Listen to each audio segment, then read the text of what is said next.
राज्यसभा में सांसद डॉक्टर धर्मशिला गुप्ता द्वारा दरभंगा स्थित पूर्वी उत्तर भारत का एकमात्र संस्थान डॉक्टर एपीजे अब्दुल कलाम महिला प्रौद्योगिकी संस्थान के विकास के लिए उठाए गए सवाल पर संस्थान के निदेशक डॉक्टर प्रेम मोहन मिश्रा ने प्रसन्नता व्यक्त करते हुए सांसद डॉक्टर धर्मशिला गुप्ता को धन्यवाद दिया।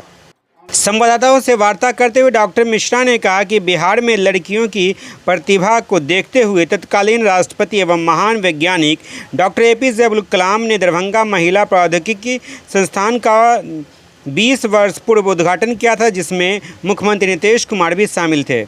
संस्थान का वैसे तो नियंत्रण ललित नारायण मिथिला विश्वविद्यालय का है, मगर न ही विश्वविद्यालय और न ही राज्य या केंद्र की सरकार द्वारा वित्तीय सहायता देती है। यह संस्थान छात्रों के शुल्क तथा नामांकन से चलता है और इसमें 3 फैकल्टी की पढ़ाई होती है और मेरे आने के बाद 2 फैकल्टी और बढ़ी। संस्थान खुलने के प्रारंभ में पूरे भारतवर्ष से छात्राओं का इस संस्थान में नामांकन को लेकर उत्साहित थी, मगर धीरे धीरे इस उत्साह में कमी आई और मेरे प्रयास से अर्थात कि प्रेम मोहन मिश्रा के प्रयास से फिर से उत्तर पूर्वी भारत का यह एकमात्र महिला प्रौद्योगिकी संस्थान को फिर से बुलंदियों पर ले जाना है और इसके लिए प्रयास किया। और वहीं उन्होंने कहा कि दरभंगा से बीजेपी कोटे से राज्यसभा सांसद डॉक्टर धर्मशिला गुप्ता ने राज्यसभा में जो सवाल उठाए हैं वह कहीं न कहीं महिला संस्थान के लिए काफ़ी अहम साबित होगा और इसके लिए उन्होंने डॉक्टर धर्मशिला गुप्ता को धन्यवाद भी दिए। दरभंगा से नंदू ठाकुर की रिपोर्ट। दिन यह जो doctor APJ Abdul Kalam WIT है, जिसकी स्थापना पूर्व राष्ट्रपति भारत रत्न डॉक्टर एपीजे अब्दुल कलाम के सपनों के कारण हुआ था और उन्होंने ही इसका उद्घाटन भी किया था, जिसमें बिहार के माननीय मुख्यमंत्री नीतीश कुमार भी थे। तो ये सपना था कि मिथिलांचल के या बिहार के या उत्तर भारत के ये जो बच्चियां हैं उनमें बहुत टैलेंट है। उस टैलेंट को अगर टेक्निकल एजुकेशन दिया जाए तो वह भारत ही नहीं विश्व में अपना नाम रोशन कर सकती है। लेकिन कालक्रम में यह महाविद्यालय धीरे धीरे कुछ पतन की ओर जा रहा था। आज बहुत खुश हूँ मैं और पूरा मिथिलांचल, पूरा WIT परिवार कि यहाँ की राज्यसभा सांसद जो बिहार की सांसद हैं वास्तव में धर्मशिला गुप्ता जी ने 2-3 दिन पहले शिक्षा मंत्री से मुलाकात की थी, उन्हें ज्ञापन दिया था और कल उन्होंने राज्यसभा में एकमात्र मुद्दा उठाया कि WIT को सरकार ध्यान दे और इसके विकास के लिए काम करे। यह बहुत बड़ी बात है और हम सभी लोग संपूर्ण मिथिलावासी की तरफ से मैं उनका आभार स्वीकार करता हूँ और उम्मीद करता हूँ कि उनका जो यह सपना है, जो उन्होंने ये बीड़ा उठाया है, सरकार उस पर ध्यान देगी।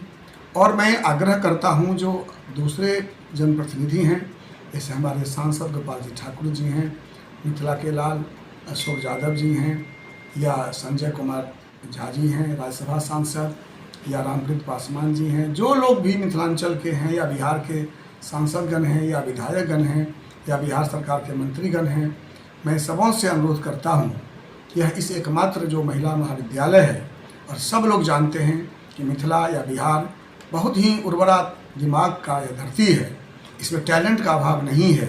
इसको दिशा मिल जाए तो यह दुनिया में अपना परचम लहरा सकता है। सब लोग मिलकर इस संस्था को जहां अधिक से अधिक संसाधन उपलब्ध करा सकें या सरकार जो भी मदद कर सके वह अगर कर देगा तो यह एक बहुत बड़ा काम हो जाएगा मिथिला की सेवा के लिए। सर क्या लग रहा है? हाँ, आपने सही कहा कि WIT को खोलने का उद्देश्य तो यही था कि जो पैसे वालों के बच्चे हैं वो तो बाहर चले भी जाते थे, लेकिन प्रतिभा ऐसा नहीं कि अमीरों के परिवार में ही होते हैं। जो गरीब बच्चियां थीं उनके लिए समस्या थी, लोग बच्चियों को बाहर भेजना नहीं चाहते थे और उस सप्रदृष्टा आदमी ने इस बात को कैसे समझा, तो इसलिए उन्होंने चाहा कि इस छोटे से शहर में अगर एक महिलाओं के लिए अभियंत्रण महाविद्यालय हो जाए तो जो गरीब परिवार की बच्चियां हैं और अगर उनमें प्रतिभा है, वह विज्ञान पढ़ती है और वह जीवन आगे बढ़ना चाहती है तो वह इसका लाभ उठाए। और प्रारंभ में यह महाविद्यालय अच्छा चल भी रहा था, बच्चियां नामांकन करा रही थी, जितना सीट था वो भर जाता था कालक्रम में पता नहीं किन कारणों से बच्चों का मोह भंग होता गया और पिछले 2-3 साल में तो नामांकन बहुत ही कम हुआ था। इस बार फिर से नामांकन का रफ्तार बढ़ा है और मैंने मेरे आने के बाद यहाँ 2 और विषय, हम 3 वर्षीय BCA और 2 वर्षीय MCA कोर्स भी प्रारंभ किए हैं। MCA में भी नामांकन अच्छी संख्या में हो रही है, BCA में कुछ कम हो रहा है, बाकी विषयों में बच्चे आ रहे हैं। और सबसे बड़ी बात है कि हम लोग प्लेसमेंट के लिए जी तोड़ प्रयास कर रहे हैं। हमारे BI में कुल 7 बच्चे थे और 7 बच्चे को इंटर्नशिप मिल गया सिप्ला जैसे कंपनी में और उनको नौकरी भी मिल गई। जो बाकी बच्चे हमारे कंप्यूटर साइंस वाले हैं उनके लिए भी जितनी बड़ी बड़ी कंपनियां भारत की हैं सबको हमने इनवाइट किया। और सबसे सुंदर बात है कि इनवाइट करने के बाद इस छोटे से कॉलेज के लिए छोटे से शहरों में सारे कंपनियों ने आने की स्वीकृति दे दी है और अगले ही सप्ताह से इंटरव्यू शुरू हो जाएगा। 2-3 चरण में इंटरव्यू होगा और जो हम लोग बच्चों को ट्रेनिंग के लिए भेजे थे अभी इंटर्नशिप के लिए, जो बच्चा यहाँ सीख नहीं पाया उसको हम पटना भेजे हैं, दिल्ली भेजे हैं, गाज़ियाबाद भेजे हैं, तो वहाँ जाके बच्चों ने स्किल सीख लिया है। तो मुझे पूरा उम्मीद है कि सारे बच्चों को इस बार नौकरी अच्छे कंपनियों में मिल जाएगी। और जो शीर्ष संस्था है भारत की AICTE लगभग हर सप्ताह पत्र दे रही है कि आपको जो भी प्रॉब्लम हो, बच्चों को ट्रेनिंग देना हो, प्लेसमेंट के काम करना हो, आप हमसे कांटेक्ट करिए। हमारे बच्चे उसमें फॉर्म भर रहे हैं, उनको वहाँ से इंस्ट्रक्शन मिल रहा है।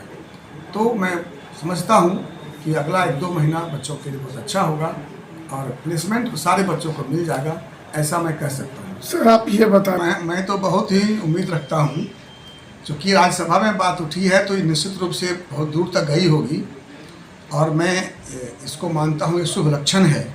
आगे हम लोग प्रधानमंत्री तक पहुँच पाएंगे और हमारे जो माननीय प्रधानमंत्री हैं वो तो जब से आए हैं तब से बेटी बचाओ बेटी पढ़ाओ का नारे दे रहे हैं, महिला सशक्तिकरण की बात कर रहे हैं। तो मैं व्यक्तिगत रूप से आपके माध्यम से प्रधानमंत्री महोदय से आग्रह करना चाहता हूँ, उसी बेटी बचाओ बेटी पढ़ाओ के अंतर्गत इस महाविद्यालय को पूरे भारत में एक भी महिला IIT नहीं है।